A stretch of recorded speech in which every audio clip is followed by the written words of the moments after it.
नमस्कार साथियों, स्वागत है आप सभी का आपके अपने चैनल ज्ञान की धारा में। आप सभी दोस्तों को मेरा प्रणाम। जय श्री कृष्णा, राधे राधे दोस्तों आप सभी को। आज हम एक धार्मिक कथा, जिसे हम पौराणिक कथा भी कह सकते हैं, इसका आज हम श्रवण करेंगे और इस कथा को आप पूरा अंत तक देखिएगा। और अगर आपको यह कथा अच्छी लगी तो इसे एक लाइक और अपने परिवार में भी अन्य सदस्यों को जरूर से शेयर करिए। और आपके परिवार में जो भी छोटे बच्चे हों, बालक हों, उन्हें भी आप इस कथा का श्रवण जरूर करवाइएगा।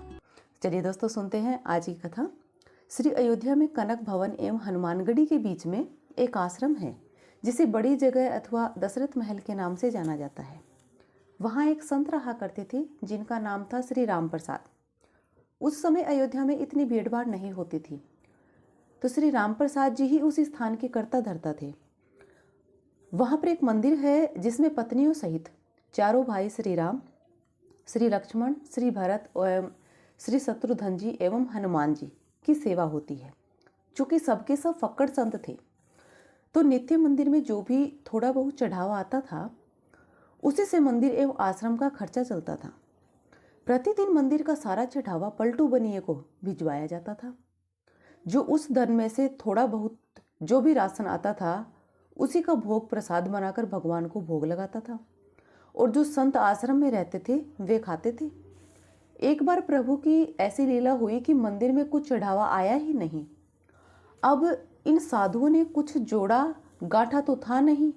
कोई उपाय ना देखकर श्री राम प्रसाद ने 2 साधुओं को पलटू बनिया के पास भेज के कहलवाया कि आज तो कुछ चढ़ावा नहीं आया है, तो थोड़ा सा राशन उधार दे दो, कम से कम भगवान को भोग तो लग जाए।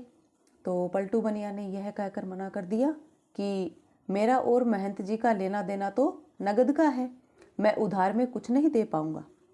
तो श्री राम प्रसाद जी को जब यह बात पता चली, तो जैसी भगवान की इच्छा, यह कहकर उन्होंने भगवान को उस दिन जल का ही भोग लगा दिया। और सारे साधु भी जल ही पी करके रह गए। प्रभु ने ऐसी परीक्षा ली कि रात्रि में भी जल का ही भोग लगा दिया। मंदिर में नियम था कि शयन कराते समय भगवान को एक बड़ा सुंदर पीताम्बर ओढ़ाया जाता। इन शयन आरती के बाद श्री राम प्रसाद जी नित्य करीब 1 घंटा बैठकर भगवान को भजन सुनाते थे। पूरे दिन के भूखे राम प्रसाद जी बैठे भजन गाते रहे और नियम पूरा करके सोने चले गए। करीब आधी रात को पलटू बनिया के घर का दरवाजा किसी ने खटखटाया। वो बनिया घबरा गया कि इतनी रात को कौन आया। आवाज़ सुनी तो पता चला कि कुछ बच्चे दरवाजे पर शोर मचा रहे हैं। अरे पलटू, पलटू सेठ, अरे दरवाज़ा खोल। उसने खींचते हुए दरवाज़ा खोला कि बच्चे शरारत कर रहे होंगे। जब उसने दरवाज़ा खोला तो देखा कि 4 लड़के, जिनकी अवस्था 12 वर्ष से भी कम की होगी, चारों एक पीताम्बर ओढ़कर खड़े हैं। उनकी छवि इतनी मोहक और लुभावनी थी कि ना चाहते हुए भी पलटू का सारा क्रोध प्रेम में परिवर्तित हो गया। वह आश्चर्य से पूछने लगा कि बच्चों, तुम हो कौन और इतनी रात को क्यों शोर मचा रहे हो। बिना कुछ कहे बच्चे बोले कि हमें राम प्रसाद बाबा ने भेजा है। ये जो पीताम्बर हम ओढ़े हैं, इसका कोना खोलो, इसमें 1600 रुपये हैं, निकालो और गिनो। ये वो समय था जब आना और पैसा चलता था। 1600 उस समय बहुत बड़ी रकम हुआ करती थी।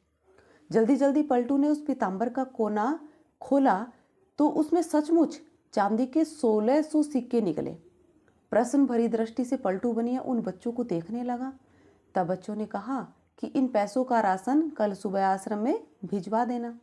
अब पलटू बनिया को थोड़ी शर्म आई कि हाय, आज मैंने राशन नहीं दिया, लगता है कि महंत जी नाराज हो गए हैं, इसीलिए रात में ही इतने सारे पैसे भिजवा दिए। पश्चाताप, संकोच और प्रेम के साथ उसने हाथ जोड़कर कहा कि बच्चों, अगर मेरी पूरी दुकान भी उठाकर मैं महंत जी को दे दूंगा तो भी ये पैसे ज़्यादा ही बैठेंगे। इतने मूल्य का सामान देते देते तो मुझे पता नहीं कितना समय लग जाएगा। बच्चों ने कहा कि ठीक ठीक, चलो एक साथ मत दीजिए, थोड़ा थोड़ा करके अब से नित्य ही सुबह सुबह आश्रम भिजवा दिया कीजिएगा। आज के बाद कभी भी राशन के लिए मना मत कीजिएगा। पलटू बनिया तो शर्म के साथ बोला कि जैसी महंत जी की आज्ञा। इतना कहे सुन के वो बच्चे चले गए। लेकिन जाते जाते पलटू बनिया का मन भी ले गए। इधर सवेरे सवेरे मंगला आरती के समय जब पुजारी जी ने मंदिर के पट खोले तो देखा कि भगवान का जो पीताम्बर है वो गायब है। तो उन्होंने ये बात राम प्रसाद जी को बताई और सबको लगा कि कोई रात में पीताम्बर चुरा के ले गया। जब थोड़ा दिन चढ़ा तो गाड़ी में ढेर सारा सामान लदवा के कृतज्ञता के साथ हाथ जोड़े हुए पलटू बनिया आया और राम प्रसाद जी के चरणों में गिरकर क्षमा मांगने लगा। तो राम प्रसाद जी ने पूछा कि क्या हुआ, अरे किस बात की माफ़ी मांग रहा है। पर पलटू बनिया उठे ही ना और कहे कि महाराज, रात में पैसे भिजवाने की क्या आवश्यकता थी, मैं कान पकड़ता हूँ, आज के बाद कभी भी राशन के लिए मना नहीं करूँगा। और ये रहा आपका पीताम्बर, वो बच्चे मेरे यहाँ ही छोड़ आए थे, बड़े प्यार से बच्चे थे, प्यारे बच्चे थे, और इतनी रात को बेचारे पैसे लेकर भी आ गए। आप बुरा ना माने तो मैं एक बार उन बालकों को फिर से देखना चाहता हूँ। राम प्रसाद जी ने वो पीताम्बर देखा तो पता चला कि ये तो हमारे मंदिर का ही है। अब वो पूछे कि ये तुम्हारे पास कैसे आया। तब उस बनिया ने रात वाली पूरी घटना सुनाई। अब राम प्रसाद जी भागे और मंदिर जाकर भगवान के पैर पकड़कर रोने लगे कि हे भक्त वत्सल, मेरे कारण आपको आधी रात में इतना कष्ट उठाना पड़ा, और कष्ट उठाया सो उठाया, मैंने जीवन भर आपकी सेवा की, मुझे तो दर्शन ना हुआ और इस बनिए को आधी रात में दर्शन देने पहुंच गए। जब पलटू को पूरी बात का पता चला तो उसका हृदय भी धक से होके रह गया कि जिन्हें मैं साधारण बालक समझ बैठा वे तो त्रिभुवन के नाथ थे। अरे मैं तो चरण भी न छू पाया उनके। अब वे दोनों ही बैठकर रोए। इसके बाद कभी भी आश्रम में राशन की कमी नहीं हुई। आज तक वहाँ संत सेवा होती आ रही है।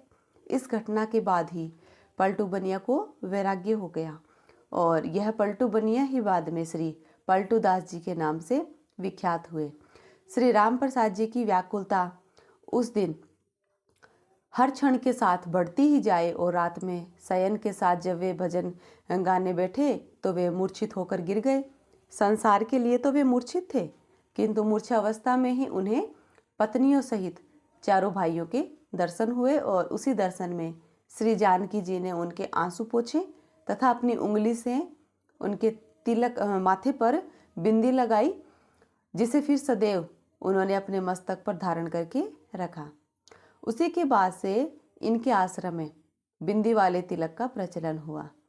तो दोस्तों, यह थी हमारी आज की प्रेरणादायक कथा। और दोस्तों, यह चैनल हमारा एक प्रेरणा स्रोत और जिंदगी जीने के नज़रिए को जाहिर करता है।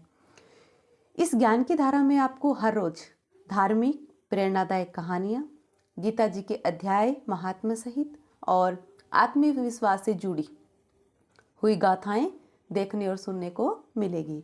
तो आज ही चैनल को सब्सक्राइब करके बेल आइकन पर क्लिक कर दीजिए और आप सभी दोस्त अपना प्रेम, सहयोग और विश्वास इसी तरह से बनाए रखिएगा। तो चलिए दोस्तों, अब हम मिलते हैं एक नई वीडियो में और एक नई कथा के साथ। तब तक के लिए आप सभी दोस्तों को मेरा प्रणाम।